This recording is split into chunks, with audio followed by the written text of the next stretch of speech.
नमस्कार प्यारे बच्चों, स्वागत है आप सभी लोगों का आपके अपने डीजे सर में। तो प्यारे बच्चों, हमने पिछले क्लास में ये क्वेश्चन मैंने आपको होमवर्क में दिया था कि इसको आपको यहाँ पर जो दशमलव के रूप में आपको ये दिखाना था कि प्रत्येक संख्या में दशमलव जो प्रसार है वो किस प्रकार का है। तो चलिए मैं एक दो सवाल यहाँ पर बता दे रहा हूँ जो आपके एग्ज़ाम में पूछे गए हैं, ठीक है। तो चलिए यहाँ पर क्वेश्चन को सॉल्व करते हैं। जैसे मैं पाँचवा वाला मैं क्वेश्चन ले रहा हूँ। ये आपका दिया गया है 329 और है 500। तो इसका डिवाइड कर दीजिए यहाँ से, ये हो जाएगा 500 डिवाइज़र और 329 जो है वो आपका डिविडेंड हो जाएगा। तो इसको सॉल्व कर दीजिए। अब यहाँ पर 500 से तो भाग जाएगा नहीं, तो एक दशमलव लगाकर 0 लगा दीजिए। अब 500 में ऐसा गुणा करिए कि उस नंबर का कि जो 3290 से ज़्यादा नहीं होना चाहिए। 7 बार में ले जाएंगे तो ज़्यादा हो जाएगा, तो 6 बार में ले जाइए तो 5 छक 30 हो जाएगा, ठीक। ये 0 9 2 हो जाएगा 290। फिर दशमलव लगा है तो एक 0 और लगा दीजिए। फिर यहाँ पर 5 बार में ले जाइए तो कितना हो जाएगा 25। 0 0 9 में से 5 जाएगा 4, ये बचा 400 आपका। फिर 0 लगा दीजिए तो कितनी बार में जाएगा, आप 9 बार में ले जाएंगे तो ज़्यादा हो जाएगा, तो 8 बार में ले जाइए तो कितना हो जाएगा, ये पूरा का पूरा क्या हो जाएगा, कट जाएगा। यानी इसका मतलब कि 329/500 का जो आंसर आया है 0.658, ये क्या है, एक शांत दशमलव प्रसार है। क्या है, शांत दशमलव प्रसार है, ठीक है। ये आपको नोट करना है, ठीक, शांत दशमलव प्रसार है ये चीज़। अब इसके बाद इसी तरह से सारे सवाल आपके हल होंगे। अब इसके बाद हमें पढ़ना है कि जो आपका आसान जो दशमलव प्रसार होता है उसको फ्रैक्शन के रूप में हम कैसे दिखा सकते हैं, ठीक है। तो यहाँ पर अब हमें पढ़ना है कोई आसान दशमलव प्रसार या अनवसानी आवर्ती दशमलव प्रसार को हम p/q के रूप में कैसे हम उसको जो है वो बदल सकते हैं। तो अशांत दशमलव, ये आपका नया टॉपिक है। अशांत दशमलव प्रसार को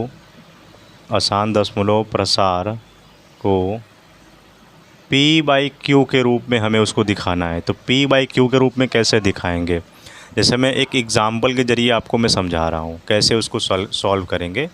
देखिए, जैसे मैंने क्वेश्चन ले लिया कि 0.7 के ऊपर बार है और इसको हमें p/q के रूप में दिखाना है, मतलब इसको फ्रैक्शन में लाना है।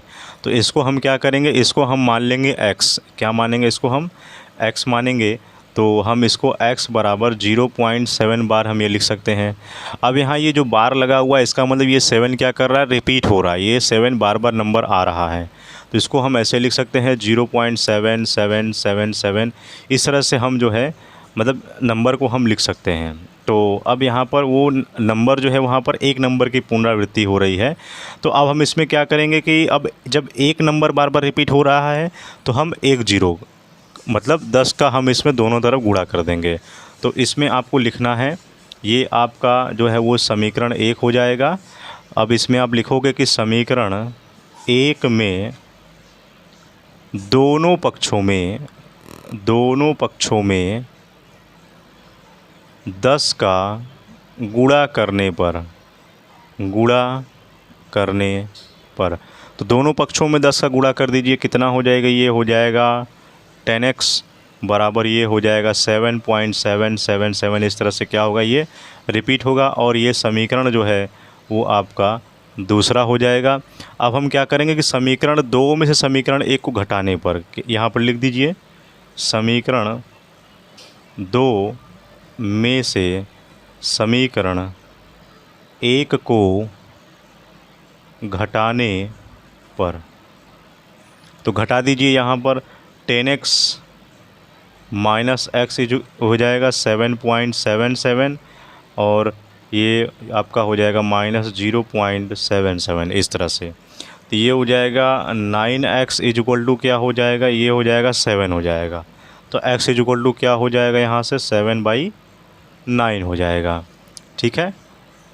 और इस x को हमने क्या माना था, ये 0.7 बार, यानी 0.7 बार इज इक्वल टू हो जाएगा 7/9। यही क्या हो गया हमारा आंसर। इस तरह से देखिए P/Q के रूप में क्या है आपका आंसर जो है वो आ चुका है। ठीक है, देख रहे हो यहाँ पर ना 7/9 P/Q के रूप में आपका आ चुका है। तो इस तरह से हमें सवालों को हल करना है और काफ़ी बार यह एग्ज़ाम में पूछा गया है ऐसे सवाल। तो कैसे हल करना है देखिए यहाँ पर, और भी मैं आपको यहाँ से क्वेश्चन में करा दे रहा हूँ। जैसे कोई दूसरा क्वेश्चन दिया गया है कि 0.235 को हमें P/Q के रूप में दिखाना है। ठीक है, जहाँ P और Q पूर्णांक है और Q जो है वो 0 के बराबर नहीं होना चाहिए। तो चलिए इसको सॉल्व करते हैं। तो यहाँ लिखेंगे हल लिख दीजिए और यहाँ मानेंगे कि माना x इज इक्वल टू है 0.235। ये 35 आपका रिपीट हो रहा है। तो यहाँ से हम इसको x इज इक्वल टू इसको ऐसे लिख सकते हैं 0.235 मतलब इस तरह से ये क्या हो रहा है, रिपीट हो रहा है। और ये आपका हम समीकरण 1 मान लेंगे। अब यहाँ पर देखिए कि यहाँ पर 2 डिजिट क्या हो रहे हैं, रिपीट हो रहे हैं। तो 2 डिजिट रिपीट हो रहे हैं और डेसिमल के बाद कितने डिजिट दिए गए हैं, कितने डिजिट का नंबर है, 1 डिजिट, 2 डिजिट, 3 डिजिट, यानी 3 जीरो का गुणा करना पड़ेगा। इसका मतलब 1000 का गुणा हमें क्या करना पड़ेगा, दोनों पक्षों में करना पड़ेगा। तो अब हम क्या करेंगे कि समीकरण 1 में 1000 का गुणा दोनों पक्षों में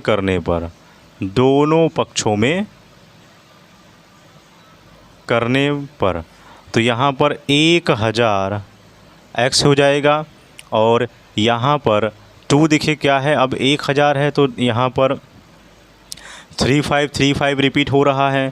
तो ये हो जाएगा 235.35, फिर क्या हो जाएगा फिर 3535 क्या होगा, वो रिपीट होने लगेगा।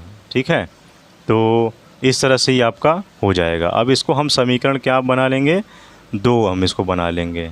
ठीक है, और 3535 इस तरह से वो रिपीट होने लगा। लेकिन एक सेकंड, यहाँ पर कुछ मिस्टेक और हुआ है।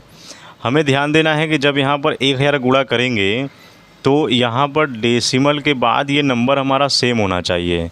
तो मुझे एक स्टेप और करना पड़ेगा, इसको हम लास्ट में करेंगे। मैं इसको भी काट दे रहा हूँ। ठीक है, ये इसको बाद में करना है। पहले हम क्या करेंगे कि इसमें अभी हम 10 का गुणा करेंगे कि समीकरण 1 में दोनों पक्षों में 10 का गुणा करने पर, ये पूरा लिखना है आपको। ठीक है, दोनों पक्षों में 10 का गुणा करने पर, तो ये हो जाएगा 10x इज इक्वल टू हो जाएगा, ये हो जाएगा 2.35, फिर क्या हो जाएगा 35, फिर क्या हो जाएगा 35, मतलब इस तरह से वो रिपीट होगा और ये आपका समीकरण 2 हो जाएगा। ठीक है, तो अभी भी क्या है, हमको यहाँ पर सॉल्व करेंगे तो डेसिमल के बाद का जो नंबर है वो सेम होना चाहिए। अब यहाँ 23 है, यहाँ 35 है, तो अभी भी हम क्या करेंगे, सेम करने के लिए हम इसमें 100 का गुणा कर देंगे। क्या करेंगे, समीकरण 2 में दोनों पक्षों में 100 का गुणा करने पर क्या करेंगे, 100 का गुणा करने पर, तो 100 का गुणा कर दीजिए। तो 100 दहा में हो जाएगा 1000x, ये हो जाएगा 235.35, इस तरह से वो क्या होगा, रिपीट होगा और ये आपका समीकरण जो है वो 3 हो जाएगा। अब देखिए यहाँ पर डेसिमल के बाद देखिए नंबर क्या हो गया, सेम हो गया। तो मैं इसीलिए यहाँ पर मैंने गुणा किया है। तो अब हम क्या करेंगे कि समीकरण 3 में से समीकरण 2 को घटा देंगे। तो यहाँ पर लिख दीजिए समीकरण 3 में से समीकरण 2 को घटाने पर, तो घटा दीजिए यहाँ पर। तो यहाँ पर हो जाएगा 1000x माइनस 10x, ये हो जाएगा 235.35 माइनस हो जाएगा 2.3535, तो घटा दीजिए। ये 1000 जो लिखा हुआ है इसमें से 10 माइनस करेंगे तो कितना आएगा, 990 हो जाएगा, 990 x हो जाएगा। अब 235 में से 2 जाएगा तो 233 बचेगा, ठीक है, और ये आपका ख़त्म हो जाएगा, 233 आ गया। अब यहाँ पर x बराबर क्या हो जाएगा, 233/990। ये मल्टीप्लिकेशन में है, राइट साइड भेज दीजिए तो डिवाइड में चेंज हो जाएगा।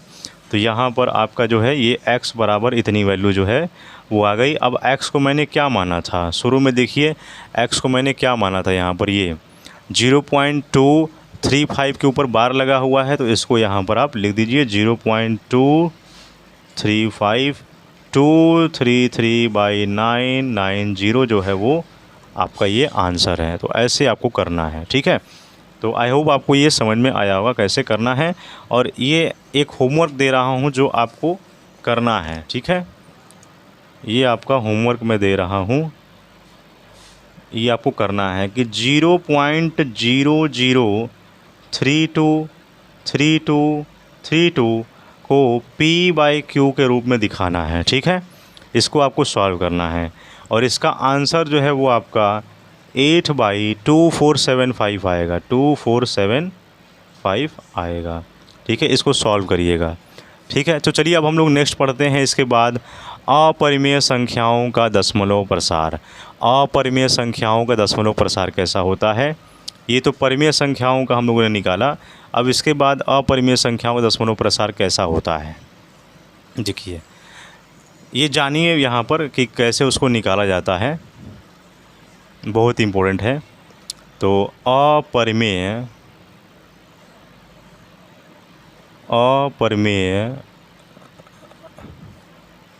संख्याओं का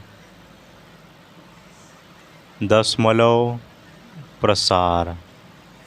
अपरिमेय संख्याओं का दशमलव प्रसार, decimal expansion of irrational number.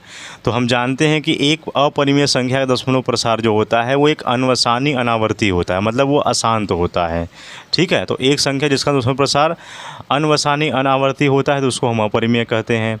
जैसे जितने भी यहाँ पर अंडर रूट के वैल्यू दिए गए होते हैं, जैसे √2 और पाई के जो है वो 2 अपरिमेय संख्याएँ हम निकाल सकते हैं। जैसे यहाँ पर √2 जो है इसका मान क्या होता है 1.414, इस तरह से वो रिपीट होता रहता है, 1412135 इस तरह से आएगा। और पाई का वैल्यू हम जानते हैं 3.1416 के आसपास लगभग इतना होता है ना, तो इस तरह से 16 हो जाएगा, ठीक है। तो ये चीज़ होता है हम। और ये भी हम जानते हैं कि पाई का जो है हम सन्निकट मान 22/7 लेते हैं, जो कि वो एक परिमेय संख्या है। लेकिन ये पाई का जो है वो एग्जैक्ट वैल्यू 22/7 नहीं होगा, ठीक है। एग्जैक्ट वैल्यू नहीं होगा, ठीक है, वो इक्वल नहीं होगा, ये याद रखिएगा, ये आपसे एग्ज़ाम में पूछता है, ठीक है।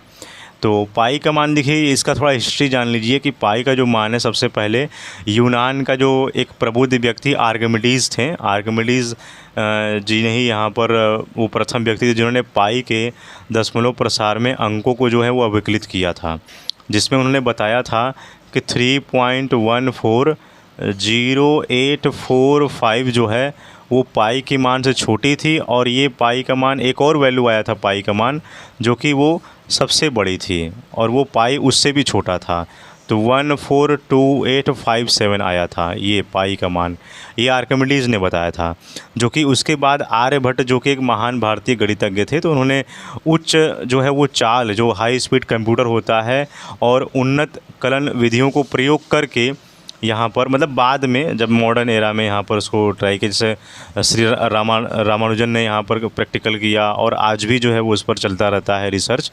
तो ये 1.24 ट्रिलियन से भी जो है वो अधिक दशमलव स्थानों तक जो है वो पाई का मान निकाला जा चुका है, ठीक है। तो यहाँ पर यहाँ पर एक और याद ध्यान में रखिएगा कि आर्यभट्ट जो यहाँ पर दशमलव का जो है वो 4 स्थान तक शुद्ध मान निकाला था।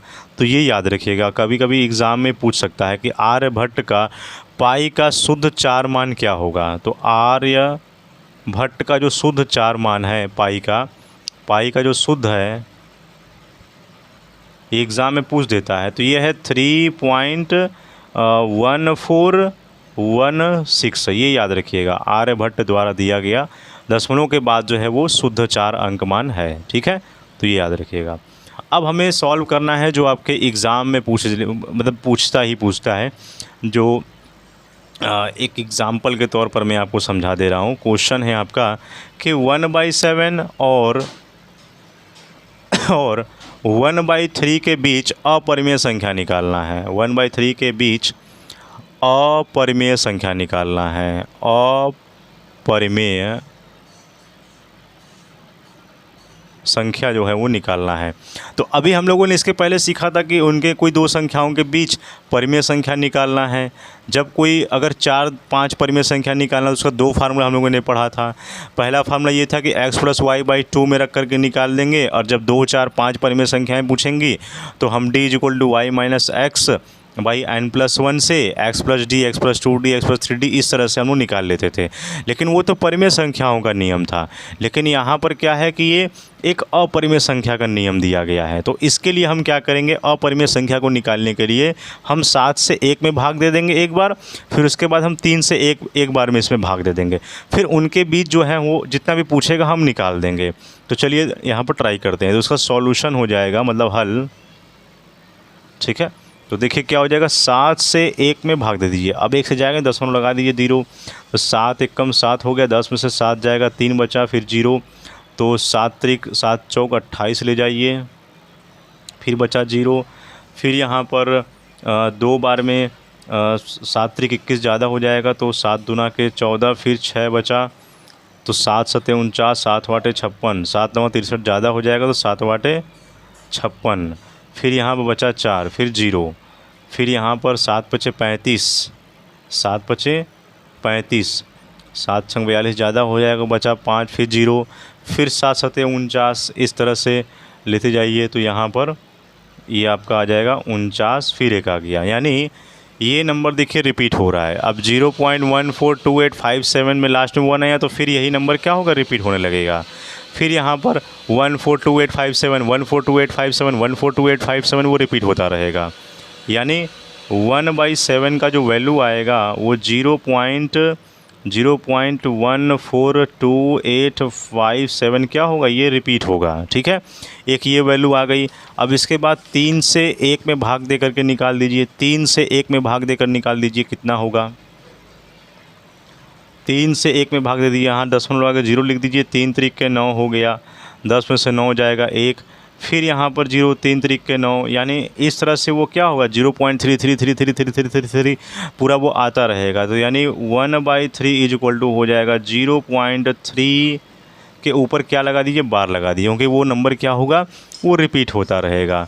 तो यानी अब यहाँ पर अब उनके बीच हमें संख्याएँ निकालनी हैं। तो अब स्पष्ट है हमारा परिमेय संख्या निकल गया है।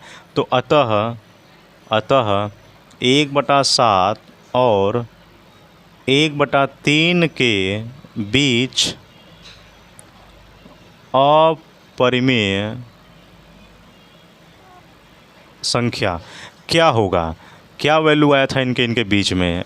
पहली संख्या क्या थी, यहाँ पर 0.142857 दिया गया था, और इस बीच में बॉक्स बना दीजिए। फिर उसके बाद ये 0.333 इस तरह से वो आ रहा है। ठीक है, और ये आपकी संख्याएं रिपीट हो रही हैं। तो इनके बीच में क्या संख्याएं होंगी। अब देखिए ये 0 पॉइंट के बाद क्या लिखा है, ये है 14 है, और यहाँ 0 पॉइंट के बाद क्या लिखा है, 3 लिखा हुआ है। तो इसका मतलब मैं यहाँ पर 0.2 लिख सकता हूँ, मैं यहाँ पर 0.2 लिख सकता हूँ। और यहाँ क्योंकि 2 क्या है, 1 और 3 के बीच की संख्या है। भाई 1 और 3 के बीच कौन सी संख्या आएंगी, 1 और 3 के बीच 2 आएगा। तो मैं यहाँ पर लिख दे रहा हूँ, मैं 0.2 लिख दिया। ठीक, अब 0 पॉइंट मैंने क्या लिख दिया, 2 लिख दिया। अब आपको अपने मन से 1 और 0 ले लेना है। ठीक है, और उसको आपको रिपीट करते जाना है। ठीक है, जैसे यहाँ पर ये दो संख्याओं को देख लीजिए, ये क्या है, 14 है, और ये क्या है, 33 है। ये 14 है और ये क्या है, 33 है। तो 14 और 33 के बीच कौन सी संख्याएँ आएंगी, 15 ले सकते हो आप, 16 ले सकते हो, 17 ले सकते हो, 18 ले सकते हो, 19 ले सकते हो, 20 ले सकते हो, 21 ले सकते हो, 22 ले सकते हो, 33, 34, 35 इस प्रकार की संख्याएं ले सकते हो। तो यहाँ से मैंने 21 ले लिया। अब यहाँ पर 1 और 3 के बीच तो 2 हैं और 2 डिजिट में लिया तो 21 आया। तो 1 जो है इसको आपको रिपीट करते जाना है। एक 0 लगाइए, फिर यहाँ पर एक 1 लिखिए, फिर डबल 0 लगाइए, फिर एक 1 लिखिए, फिर ट्रिपल 0 लगाइए, फिर 1 लिखिए, फिर 4 0 लगाइए, फिर 1 लिखिए, फिर 5 0 लगा दीजिए, फिर 1 लिखिए। इस तरह से क्या करना है वो आपको पूरा इस तरह से रिपीट करते जाना है। यानी हमारी 1/7 और 1/3 के बीच जो हमारा अपरिमेय संख्या आएगा वो यही आएगा। और अपरिमेय संख्या क्या होता है यहाँ पर दशमलव प्रसार में, वो अनवसानी अनावर्ती होता है, मतलब आसान दशमलव प्रसार होता है। तो आसान दशमलव प्रसार आ गया, ये मेरा प्रूफ हो गया। इस तरह से आपको करना है। और बहुत सारे बच्चे इसमें कंफ्यूज होते हैं कि कैसे हम अपरिमेय संख्या निकाल लें। देखिए 1 को पकड़िए, 3 को पकड़िए, इन दोनों के बीच कौन सी संख्या आएंगे, 2 आएंगी। फिर 14 लीजिए, 33 लीजिए, तो 14 33 के बीच में मैंने 21 ले लिया। तो अब यहाँ से इसको 0 0 को रिपीट करते जाना है, ये आपका परिमेय संख्या आ जाएगा। ठीक है, तो इस प्रकार से यहाँ पर इसको क्या करना है, आपको सॉल्व करना है। और इस पर मैं आपको एक होमवर्क दे रहा हूँ। मैं आपको एक होमवर्क दे रहा हूँ। ये क्वेश्चन आपका है 1/9 और 1/9 और 1/7 के बीच जो है वो अपरिमेय संख्या जो है वो आपका निकालना है। 1/9 और 1/7 के बीच यहाँ पर, अब जैसे मैंने इसमें दे दिया कि 2 परिमेय संख्या निकाली है, 4 निकाली हैं, तो वैसे भी निकल जाएगा आपका। तो यहाँ से आप इसको इनके बीच का केवल परिमेय संख्या निकालना है, अभी 2 3 नहीं निकालना है। ठीक है, तो इसको सॉल्व करिएगा और इसके बाद हम लोग एक्सरसाइज से कुछ क्वेश्चन हम लोग लगाएंगे और ये नेक्स्ट वीडियो में आपको मैं बता दूँगा। ठीक है, तो इसको आप ट्राई कीजिएगा, नहीं आएगा मैं आपको बता दूंगा। तो प्यार से चैनल पर नहीं तो सब्सक्राइब जरूर कर लीजिएगा और आपसे मिलेंगे नेक्स्ट वीडियो में। जय हिंद, जय भारत।